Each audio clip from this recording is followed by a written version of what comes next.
Will the Fed keep rates higher for longer? And what does that mean for your portfolio today? After Kevin Warsh signaled a tougher stance on inflation, markets started to reprice risk, and that shift matters for stocks, bonds, and your cash plan. Here's the context. Inflation is still above the 2% target, and progress has been uneven. Valuations in several asset classes were leaning on the hope of near-term relief. A more hawkish tone nudged investors to rethink how growth, earnings, and capital flows hold up if borrowing costs stay elevated. The key change is in the policy mindset. The guidance now tilts toward patience and price stability, not quick easing. That raises the bar for any cuts. Markets are reading the message as, show us sustained disinflation before policy loosens.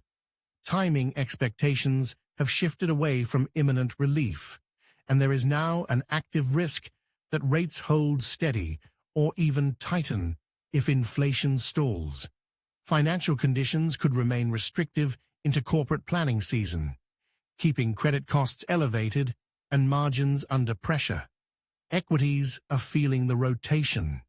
High discount rates challenge multiple expansion, especially for small caps and highly leveraged growth names. Cash flow visibility, balance sheet strength, and pricing power become more valuable when money stays expensive. Defensive groups with stable earnings can find relative support as investors lean into quality and profitability. Credit markets are sharpening their focus on issuer resilience. Investment-grade paper can still deliver carry if spreads stay contained, but longer duration brings more rate sensitivity. In high yield, dispersion grows. Companies with clear free cash flow and manageable near-term maturities are better placed, while weaker balance sheets face a tougher refinancing backdrop. Across ETFs and multi-asset portfolios, factor leadership can change under the surface. Quality and low volatility tilts tend to gain when earnings sentiment cools. Duration becomes a deliberate choice rather than a passive bet, with core fixed income used for ballast and selective credit or dividend equities for income, while keeping an eye on liquidity. What's the practical takeaway?